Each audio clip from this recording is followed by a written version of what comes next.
എല്ലാവരും ഞങ്ങളുടെ കോളേജിലെ പരിപാടികളായിക്കോട്ടെ പഠിപ്പിക്കുന്ന കാര്യങ്ങളായിക്കോട്ടെ എല്ലാം കണ്ടിട്ടുണ്ട്. പക്ഷെ ഞങ്ങളുടെ ഇന്റേൺഷിപ്പ് കണ്ടിട്ടില്ലല്ല. ഓരോ സെമ്മിലും 14 ദിവസം വെച്ചാണ് ഇന്റേൺഷിപ്പ് വരുന്നത്. സ്ട്രെച്ചിൽ തീർക്കാനായിട്ട് 2 സെമ്മും കൂടി കൂട്ടി 28 ഡേയ്സ് ആക്കിയിട്ടാണ് എല്ലാവരും വെക്കേഷൻ ഇത് കംപ്ലീറ്റ് ചെയ്യുന്നത്. വെക്കേഷൻ മാത്രം ചെയ്യണമെന്ന് നിർബന്ധമൊന്നുമില്ല കേട്ടോ.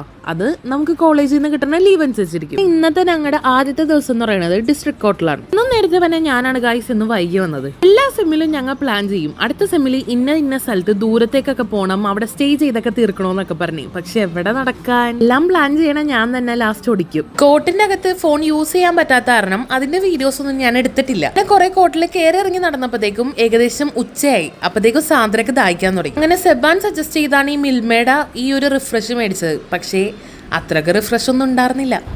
ഇന്ന് സാറ്റർഡേ ആയതുകൊണ്ട് ഞങ്ങൾക്ക് ഉച്ച വരെ ഉണ്ടായിരുന്നുള്ളൂ. പിന്നെ ഒന്ന് റിഫ്രഷ് ആവാൻ വേണ്ടി ഇതൊക്കെ ഒന്ന് കഴിച്ച് നേരെ വീട്ടിലേക്ക് ഇറങ്ങി.